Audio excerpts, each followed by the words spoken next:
Hello, everyone. It's Shane Kanto, your Wasteland Reviewer. And welcome to Lost in the Wasteland, my weekly interview show where I get to learn a little bit more about somebody else's perspective on movies. And joining me for the first time is Lindsay from Hyped on Horror. Lindsay, thank you so much for coming on and chat movies with me. Thank you so much for having me. I'm super excited. This is great. Awesome. Excited to chat. So, before we get started, we love shameless plugs on this show. So, tell us about your Instagram page and anything else you want to plug. So my Instagram, Hyped on Horror, it's mostly just horror reviews, Mhm. and whatever I'm checking out. I was posting horror stuff on my personal Instagram page, and friends and family and coworkers started getting a little overwhelmed with it. So I thought I'd find a way to, get it to like the right kind of people and really meet some fun people. I am also on TikTok. It's hyped underscore on underscore horror. Someone stole my name. But if you prefer TikTok, the same reviews are on both. There you go. Links will be in the description for the video so you can check out Lindsay's content.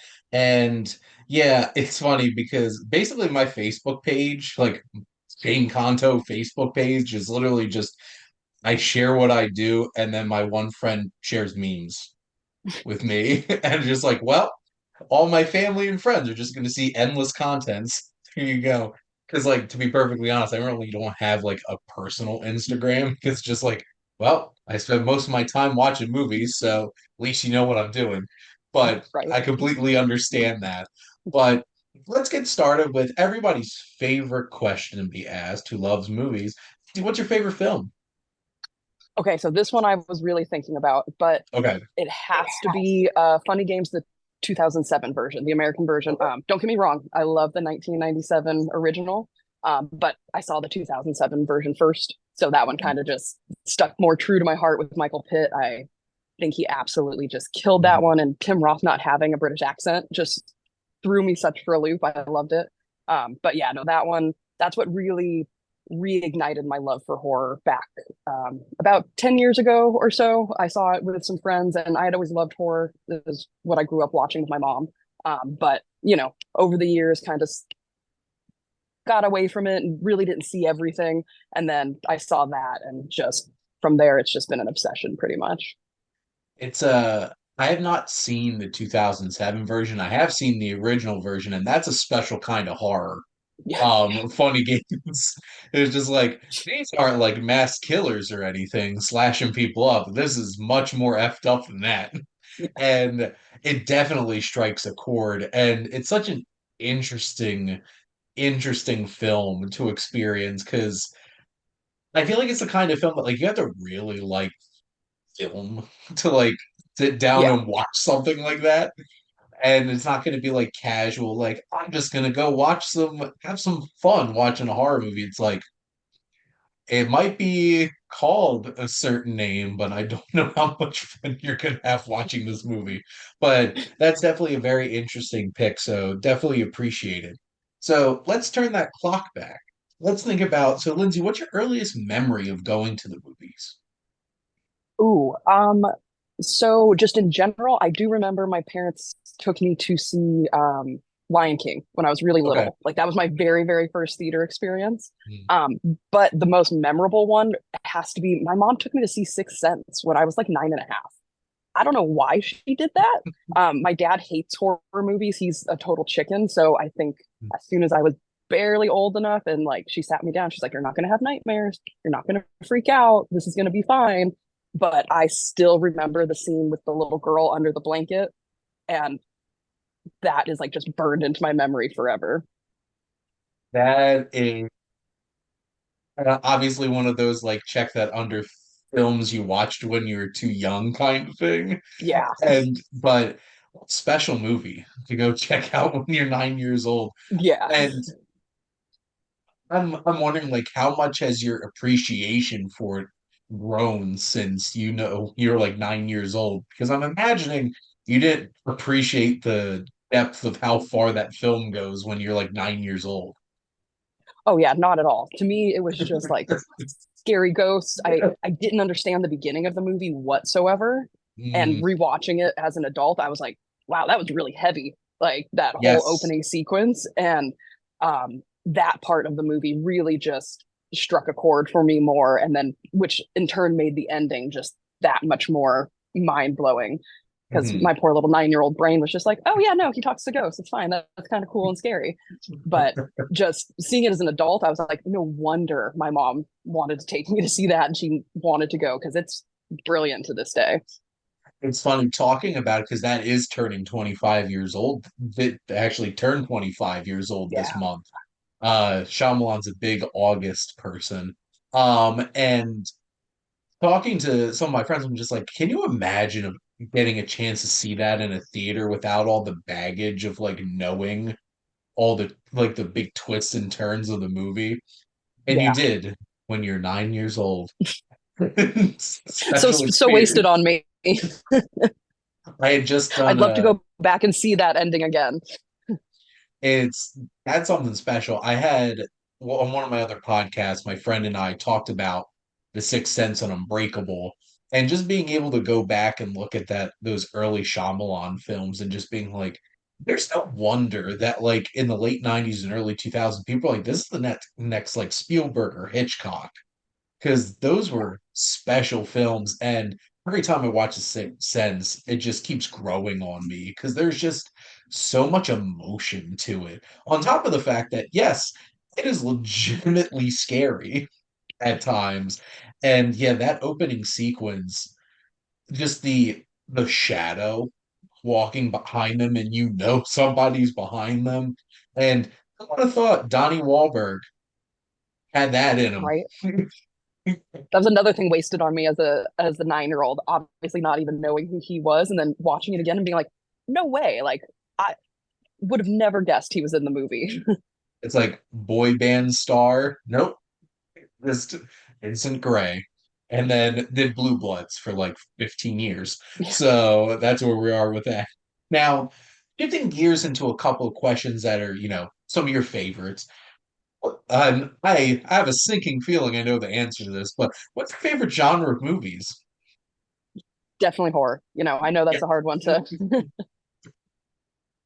but it's So- subgenre, found footage. If you want okay. to break it down a little bit more into horror, I will watch any found footage movie, bad, good, $20 budget, $1 million budget. I don't care. I'll watch it. That's the magic of found footage. It could have literally been made for $20 and Yeah, you can make a movie out of it. I 1999, what a year. Blair Witch Project was like that was the found footage film that completely changed things for that genre and paranormal activity. I think the first found footage horror film that I saw in a theater was something called Phoenix Forgotten, and it was just this random movie about like aliens. And I went to go see it also, as we were talking before, like by yourself kind of movie experience.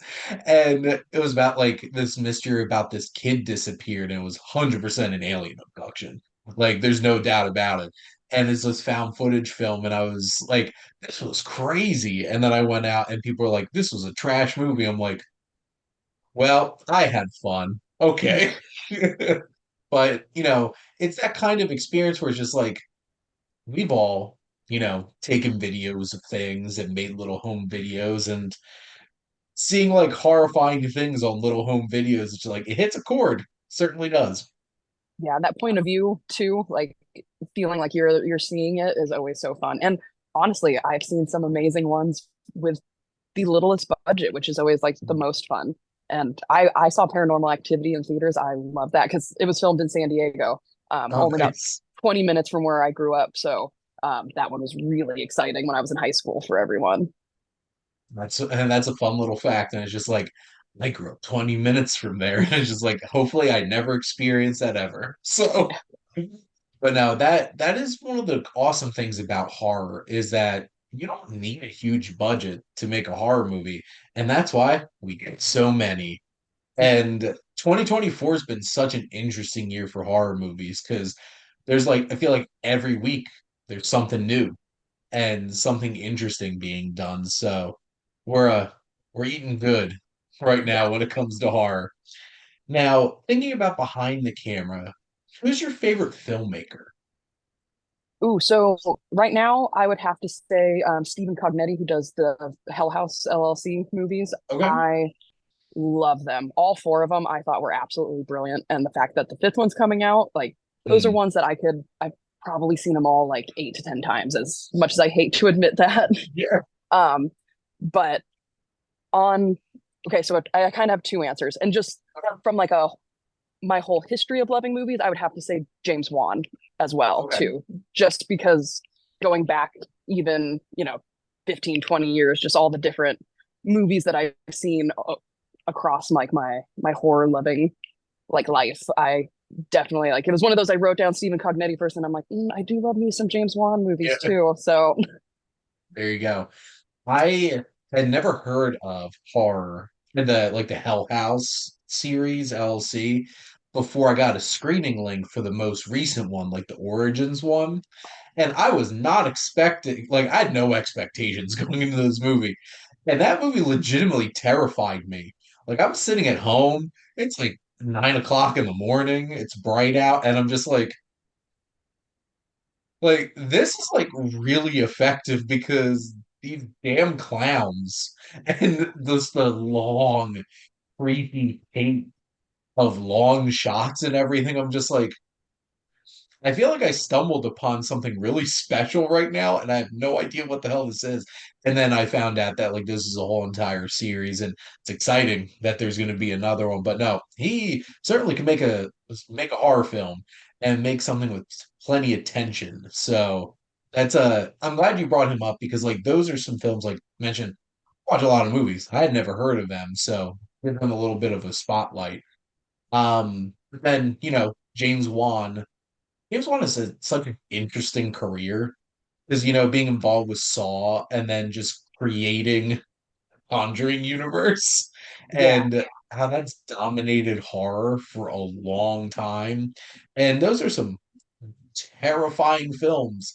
The Conjuring 2 is one of my favorite horror films of all time. And that shadow of Valak, the nun, just walking across the room. And I'm just like, I know exactly what's going to happen, but I can't stop it. And this is absolutely terrifying. it's one of the best Um, scenes. I love that scene so much. that was something special. And I'm like, and then like the fingers curling around the picture frame and just like, no, Yeah. like, no. And then he just comes right at you. You're just like, well, I saw this coming and it's still absolutely terrifying. And then Aquaman, because range. Yeah. So Well, it's impressive, like honestly. which is so funny because I remember watching Aquaman and they had that whole entire home invasion sequence where Nicole Kidman's like defending herself and like the camera's like it's crawling across the ceiling watching all this. I'm like, that I have seen that shot before and it Yeah. was in the Conjuring movies. And it's just like you see the James Wan coming out. Like I feel bad that he didn't get to make his Trench movie because I can guarantee you that would have been terrifying. Oh yeah. For real. So even just that one section in Aquaman where it's just like these monsters are legitimately creepy, and you could write a whole entire book on the wasted potential of what the DCEU was. But you have little moments like that. Now think about in front of the camera. Who are some of your favorite actors? Ooh, I definitely that was another one where I was it's like, oh my God, I don't know any actors all of a sudden in my entire life. But one who came to mind first was Lupita Nyong'o.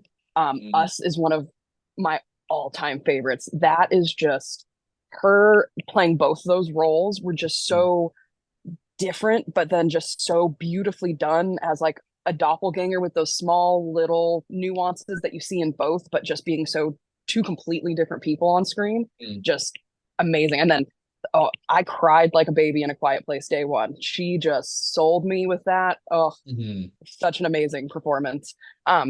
But then I also had to say I do also have to add Mia Goth in there mm. because I know the X trilogy was great, but for me, Infinity Pool was one of the best movies I have seen in a long time. I know it's very divisive and people either love it or hate it, but her role in that when she has the gun on him and he's in the bus, that just level of crazy on her face is, I could watch that scene over. It gives me chills. Like, Mhm. I would never want someone looking at me like that with a gun pointed at me.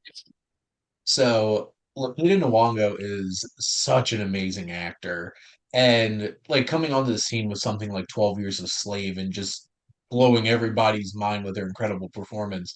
And let's just, plop us on top of the endless pile of amazing actress performances in movies that will never be recognized for any serious awards because they're in a Yeah. horror movie. So, Yeah. and no, she's so good. And I swear, anytime I hear it's like we're Americans, I can't not hear it in like we are or tethered. It's so good. That has like etched itself in my brain. And no, she really needed to carry a film like A Quiet Place Day One because like that movie puts a lot of like on her shoulders, following Mhm. her around in that. And I wasn't expecting all of like the baggage of like what her situation is in the Right. film, and she kills it. And Yeah. there's a decent amount of like quiet moments in Quiet Place, like more dramatic moments with less aliens in it, and she does such an amazing job in that. And then Mia Goth, so hot right now. Mia Goth is in everything, and the X trilogy I think just put a giant spotlight on her of just being like there's something special here. And she blew so many people's minds just creepy smiling and crying at the camera at the end of Pearl, and just like That was insane. so uncomfortable. So amazing. So amazing. Like you could put her literally with like a lifeless scarecrow. She could kill it in a scene. But no, Infinity Pool was something else.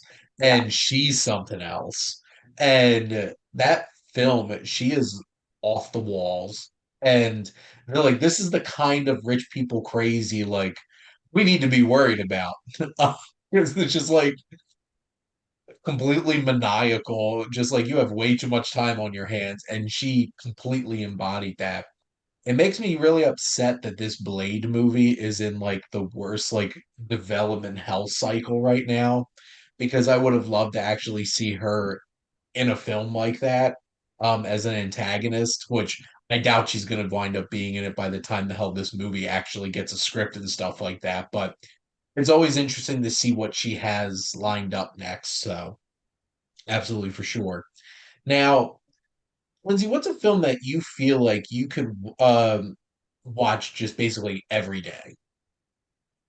I'm gonna go back to Stephen Cognetti with Hell House. Okay. That first one. It's torn between Origins and the Mhm. original. I've probably seen the original the most. It's my oddly enough my comfort movie while I'm working. I've seen it so many times that even without watching it, if I just have headphones in, I know exactly what part of the movie it's at all times. So yeah, that one for sure. I'm definitely gonna have to circle back around and watch the other three because like Origins really hit a chord with me, and something about clowns just so uncomfortable. But no, that's a when you have reached that level of appreciation of a film where it's just like you can just hear what's going on. You're like, yep, I know exactly what's going on here. Um, I'm at the point where I'm basically Will Smith from I Am Legend and can probably quote Shrek from start to finish. But we all have our different comfort films. Now, what's a film that connects to you closely because it relates to another interest of yours? Oh, I love animals. That was what Okay. I worked with dogs for 15 years and stuff. So I have always just loved movies with animals in them, even if it's not Mhm. necessarily like the animal doing good things. I was just always like drawn to those. My mom showed me The Birds really young. I thought that was just absolutely amazing what they did back then with, Yep. the actual birds and stuff like that. And then even things just like, Jaws, Cujo, just everything. I was always one of those like I want to see the crazy Willard that freaked me out with all the rats when I was a kid. Like But that was always something like anytime something came out and there was like animals involved, I just remember my mom texting me like, "Oh, there's this cool movie coming out with animals," and that was like the go-to thing for me for a while. Nice. It's like that special moment where you love animals so much you're rooting for the animals. Yeah, Uh, like Lake Placid, rooting for the alligator. What can I say? it's, it's like you're watching a film where it's just like they did not do a good job with these human characters because I am rooting for this animal to take them all out, which is like 90% of shark movies, I feel like. Yeah, Jaws yeah. is like the one like great example of like I actually care about these characters and don't want to watch them get eaten by a shark. Which then makes it so much harder when some of them do. But no, I could definitely appreciate that as I live my life with my three cats and my wife. Uh, oh, cats. They're so much fun and also maniacal and planning dastardly things at all times. Now, what's a character, a movie character that you feel like you connect with on a personal level? This one was actually a really difficult one for me, but Okay. I picked Ripley from Alien. Okay. I worked in a lot of male-dominated industries my Mhm. entire life. I currently do now. Mhm. And it's just was always so much fun watching her just be right the whole time and just be not listened to by those men, and then just watching her just kick ass at the end with her cat, which makes it even better. Uh, Even better. yeah, but that was just always one. Like it's just I always remember being little and just hoping I could grow up to be as cool as she is, and pretty cool role model. And it's very interesting reflecting upon that now, especially with like Alien Romulus out. And I think one of the things that probably my least favorite part of the new Alien film was that there's only a character or two that like I really enjoyed. And that's one of the special things about those first two Alien films. Like obviously like Ripley's the anchor to it, but there's so many great characters in that. And just thinking back to that first film of like a lot of that's like dealing with a bunch of bureaucratic nonsense and just a bunch of blue collar workers dealing with a bunch of corporate BS. And it's like he should be in quarantine. Don't let him on the ship. And it's just like, this man's dying. It's just like, yeah, but he probably should not be on this ship too. And it's just like, yes, Ripley was right the whole time. And just imagine if they listened to her, you wouldn't have a movie. Yeah, it would have been a A really short very, movie. a very short movie. It's one of those things where it's just like, don't let him on the ship. Oh, okay. And credits Yeah, for rolling. But just no, watch his and chest burst on the outside of the door. it's just like, wow, I'm really glad we didn't let him in, and they Yeah, just fly away. But no, Sigourney Weaver's so great as Ripley, and like the one time where a woman gave an amazing performance in a horror movie like Aliens and actually got nominated for an Oscar, which is wild to think about that she got nominated for Aliens. which is awesome. I can't wait till people start recognizing horror more when it comes to things like that, because to be able to act and to be that scared and to show that much emotion to me is just as difficult, if not more difficult, than a serious drama or something like that. And I'll always die on that Tony Collette hill. Oh, Um, for Hereditary. that gives me chills. It's difficult to watch knowing what's about to happen just because her performance is so believable and amazing. The dinner scene. Like Yeah. that Oh, should have won an Oscar alone. yeah.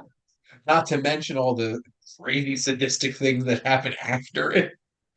But and she's had a long career of doing some great things in horror films. Like speaking of like Sixth Sense, she was so good in that film as the mother. Now, Lindsay, what's a film that you love that you feel like would surprise people? Okay, so my favorite non-horror movie is Nacho Mhm. Libre. I absolutely freaking Nice. love that movie. That's one I could throw on any, like if my wife wants to watch something that's not horror, true Uh, crime or whatever, we usually put on Nacho Libre. that is a fantastic choice. As a lifelong professional wrestling fan and Jack Black advocate, I 100% approve of Nacho Libre. That's just such a fun, just unexpected movie. It's just I I remember when those trailers came out. I'm like, it's Jack Black as a luchador with a who's a little, Jack Black's a little chunky. He's there with his mustache and everything.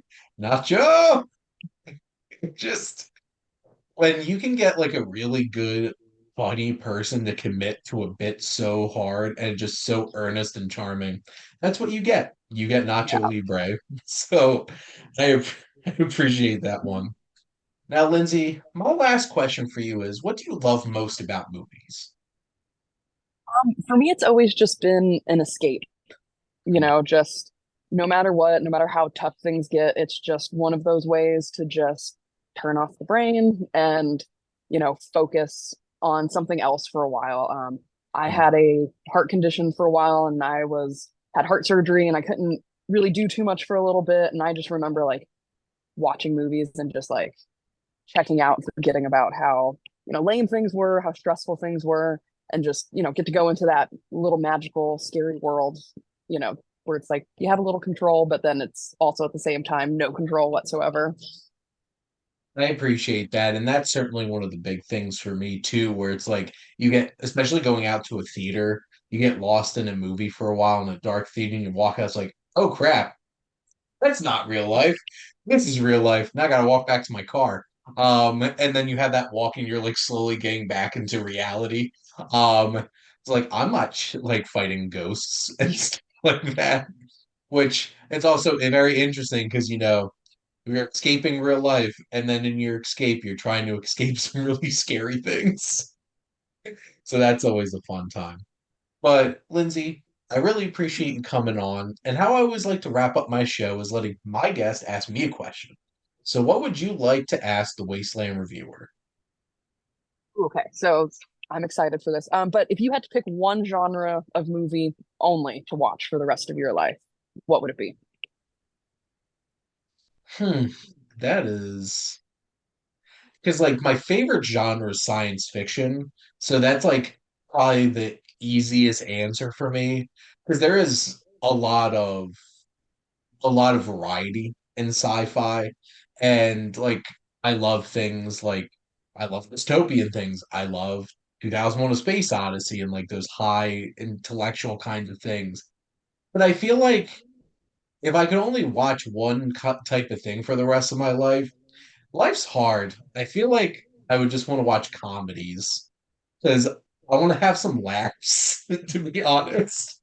And that's one of those things I reflect upon a lot is that I watch a lot of new films, and honestly, there's not that many comedies coming out anymore. And I watch a lot of heavy stuff. I also watch a lot of horror movies because there's always tons of horror movies coming out. But sometimes when you just get like a good comedy and just sometimes I crave it, like, you know what? Life's been hard today, and so I would love to just, throw on something silly and just laugh for like an hour and a half and have a good time. Definitely Shrek. Shrek's definitely will just get me laughing all the time. Love Mel Brooks stuff. Um, definitely love Adam McKay. Free like, hey, I'm gonna make real movies now. Like, I am perfectly fine watching Step Brothers, Anchorman, and watching the other guys and stuff like that. So even though my favorite genre is science fiction, if I could only watch one genre the rest of my life, I'm probably going to watch comedy because I'm going to need some of that lightening of my life during those hard times and stuff like that. But I appreciate your question. That was a good one. It's always interesting seeing what people ask me because I know I mentioned before, like, this is our 210th episode. I've been doing this for a while. So it's always interesting hearing what people want to ask me. But Lindsay, thank you so much for coming on and chatting movies with me. Thank you so much for having me. This is an absolute blast. I love talking movies, so this is great. Absolutely. And you all should go check out Hyped on Horror. But thank you, as always, for tuning in and supporting your Wasteland Reviewer.